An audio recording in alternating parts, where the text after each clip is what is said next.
We have already spoken about the journalists in jail in Turkey.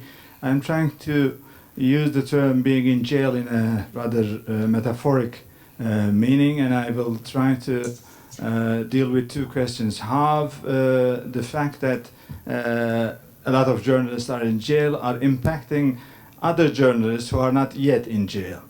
And I will also ask the question whether the journalists who are not yet in jail are free, meaning if we can speak of imprisonment of consciousness of journalists in Turkey.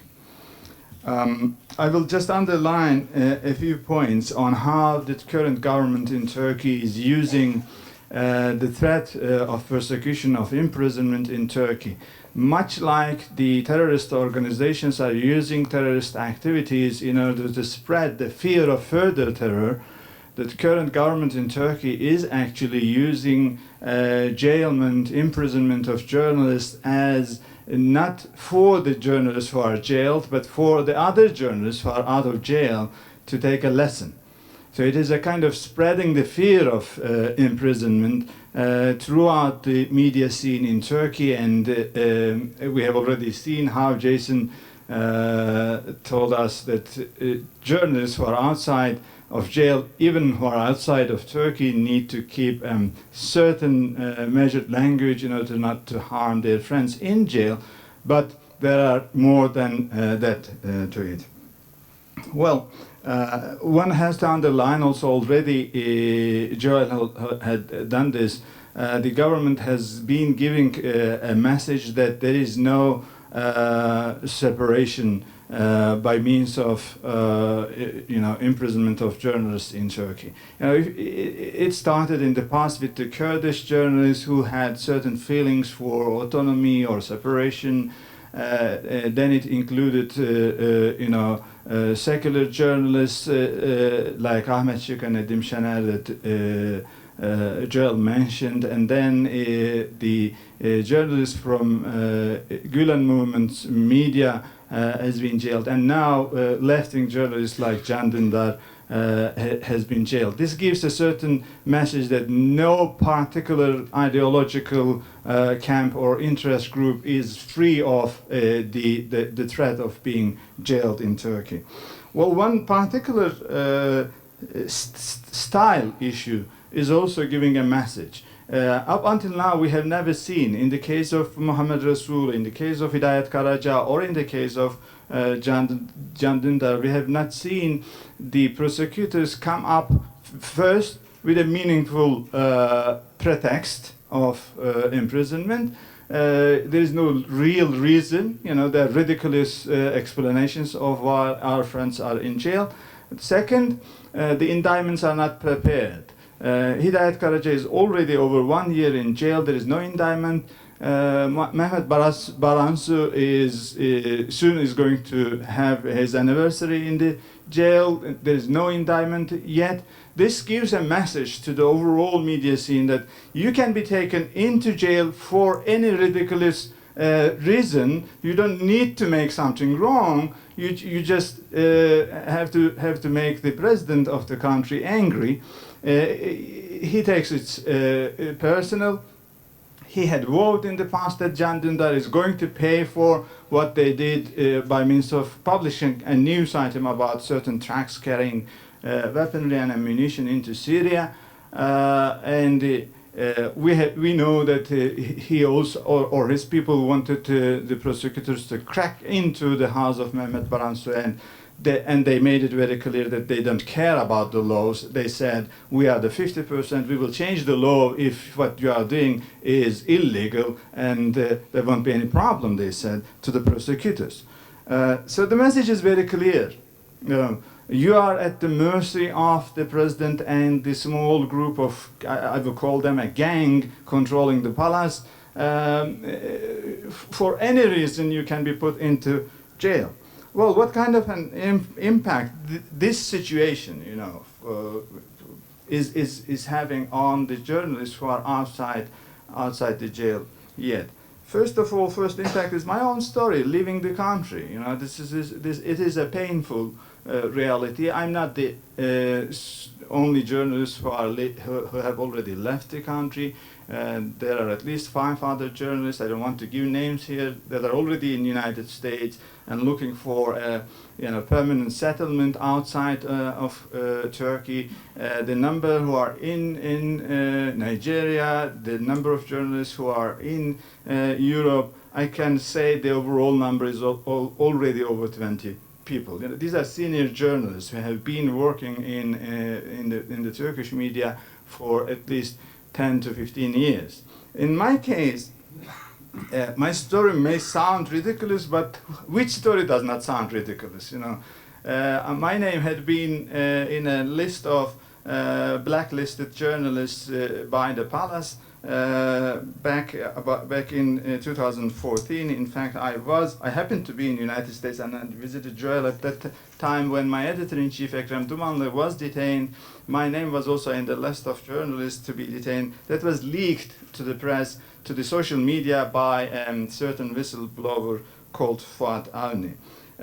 Later on, in August 2015, Fuat Avni revealed another list of 250 people, 100 of them being journalists.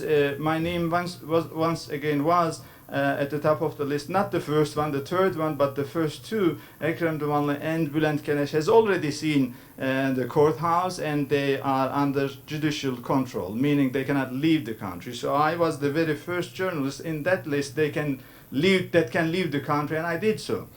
I will tell you a particular story that actually opened my eyes about my faith. In August, when my name was listed by Fuat Avni for a second time, as a kind of journalist who would love to become famous by going into jail, at that time I took this as a kind of opportunity.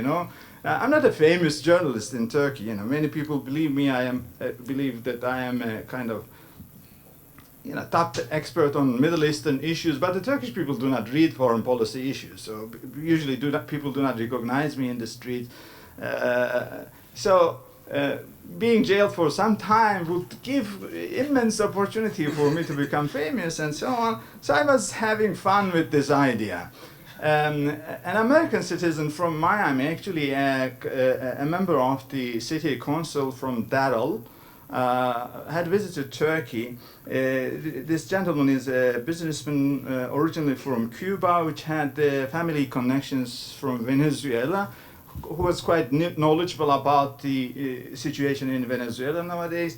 So I was telling him, just as I did to Frankie when they came to our office in Turkey, I was telling about the situation in the country, how my media group moved from an pro-government media group into a opposition group, and how we are victimized because of our, trahison, our betrayal of the president.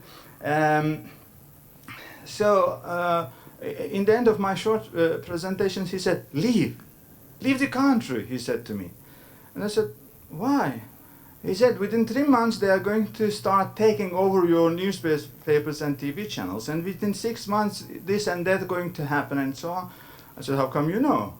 And he said, because the part of the story you have told to us exactly overlaps the story of Venezuelan media, and while you were telling me the past, I was watching the future, because we have already passed that in Venezuela. Well, I didn't take this serious actually, but a few days before the November 1st elections, İpek Media Group, a major opposition media group, in fact Bugün TV being the most widely watched news channel in Turkey, being the only news channel that was providing venue for opposition figures, not only one party, but all 3 parties, opposition parties, ultra-nationalist MHP and ultra-Kurdish nationalist party, and the CHP was able to find a venue and reach to the people. Was taken over by the government, harshly, by police forces, on pretext that the TV channel and newspapers were actually propagating war for a terrorist organization. Only a few days later, I left the country. I realized that this gentleman from Miami was clever enough, and from then on I started reading about Venezuelan case.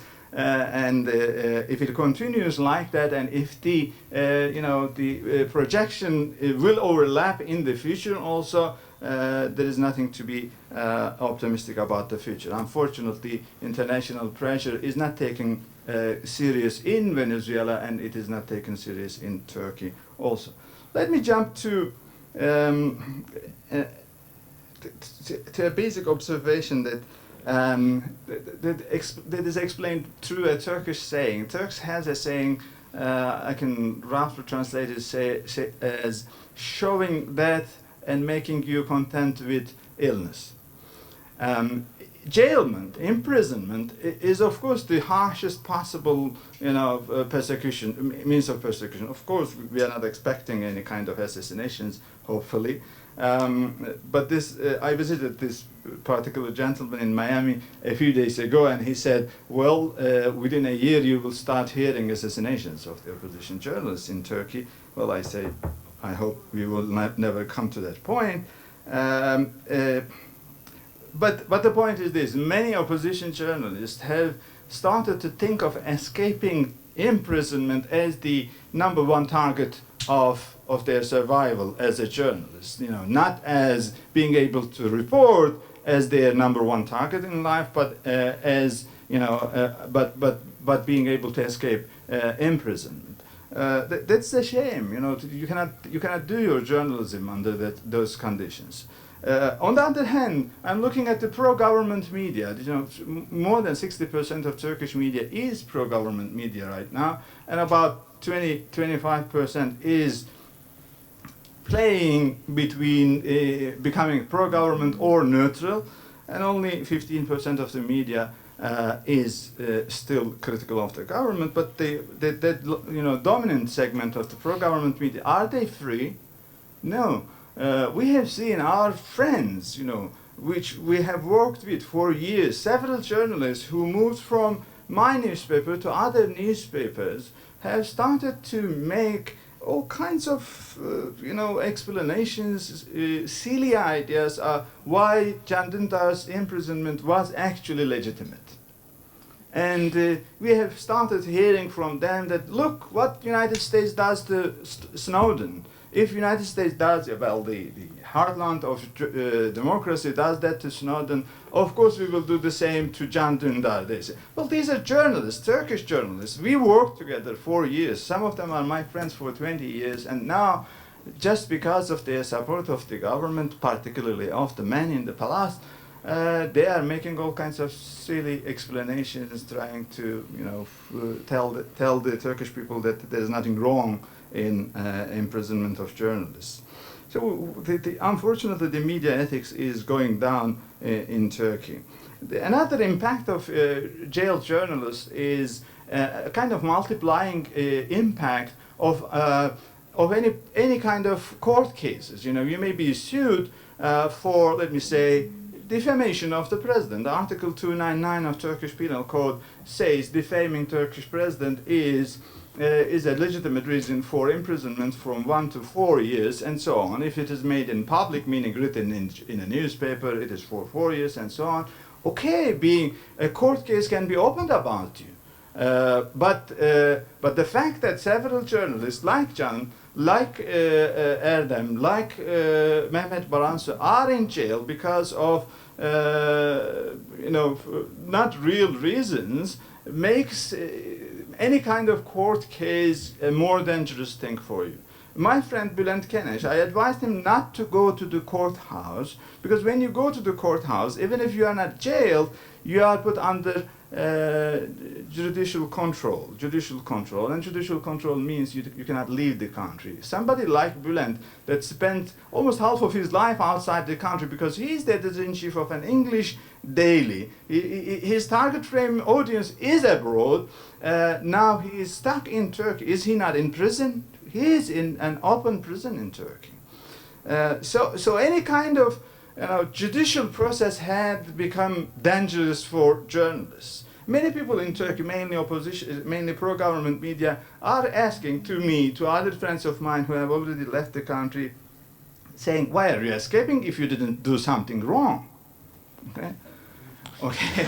Well, who did something wrong among those journalists who are in jail? And the fact that they are in jail makes things even more, that multiplying effect is over there. I will finalize with 2 points. First, the government has established an amazing caretaker system by means of taking over the control of opposition media and converting them into pro-government media within days. İPEK Media Group was the main opposition media group in Turkey. Now it is a pro-government media group, and they have found amazing ways of converting TV channels. Samanyolu TV channel, which used to be an opposition TV channel, has been taken out of the satellite carrier, and the frequency that was used by Samanyolu was given to another, local TV channel. It became a national TV channel within days, and that TV channel even changed its logo into a very